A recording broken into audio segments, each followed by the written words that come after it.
আপনার সন্তান সালাত আদায় করবে। আপনি দাড়ি পাকা মুরব্বী মানুষ, আজান হয়ে যায়, আপনি চাষতলে বসে বসে চা খান, আপনার দ্বারা সমাজের উপকৃত কখনোই হবে না, আপনার দ্বারা আপনার পরিবারের উপকৃত কখনোই হবে না। আপনি বাবা বেনমাজি থাকবেন, আপনার সন্তান সালাত আদায় করবে, এটা কোশ্চিন কালেও হতে পারে না। এইভাবে নবীর দুশ্মন যুগে যুগে আসছিল, নবীর প্রেমিকও যুগে যুগে আসছিল, নবীর প্রেমিকরা যুগে যুগে আসে, আল্লাহর ওলিরা যুগে যুগে এসে, আল্লাহর কুতুবেরা যুগে যুগে এসে, শাহজালাল শাহপরানের মতন মানুষ আল্লাহর ওলি যুগে যুগে এসে নাস্তিকদের আস্তানাকে ভেঙে দিয়েছে, কাফের মুশরিকদের আস্তানাকে ভেঙে দিয়েছে। আমরা হলাম ওই নবীর উম্মত এবং শাহজালাল শাহপরান শাহ মাকদুম শাহ ওয়ালিউল্লাহ তাদের উত্তরসূরি, ঠিক কিনা মুসলমান? অতএব আমাদের তাদের মতন আমাদের ঈমানকে পাওয়ার নিয়ে আল্লাহকে সন্তুষ্ট করার জন্য, রাসূল সাল্লাল্লাহু আলাইহি ওয়াসাল্লামকে সন্তুষ্ট করার জন্য আমল করতে হবে, ঠিক কিনা?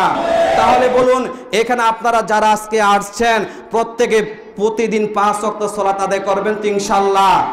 ইনশাআল্লাহ করবেন তো? এই সালাত আপনি আপনার জন্য পড়বেন। যদি সালাত আদায় না করেন, আপনার পরিবারের মধ্যে শান্তি আসবে না, আপনার সমাজের মধ্যে শান্তি আসবেন না, আপনার রাষ্ট্রের মধ্যে শান্তি আসবে না।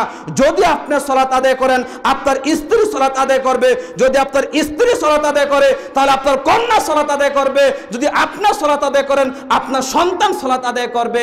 আপনি দাড়ি পাকা মুরব্বী মানুষ, আজান হয়ে যায়, আপনি চাষতলে বসে বসে চা খান, আপনার দ্বারা সমাজের উপকৃত কখনোই হবে না, আপনার দ্বারা আপনার পরিবারের উপকৃত কখনোই হবে না।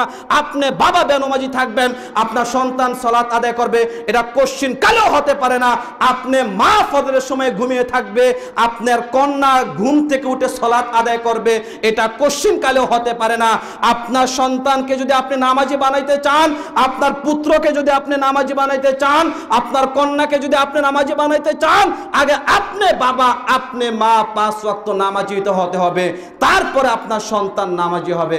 আল্লাহ তাআলার কাছে প্রত্যেকে দোয়া করি, আল্লাহ তুমি আমাদের সকলকে 5 ওয়াক্ত নামাজি বানিয়ে দাও, ফরহেজগার বানিয়ে দাও, মুত্তাকিন বানিয়ে দাও।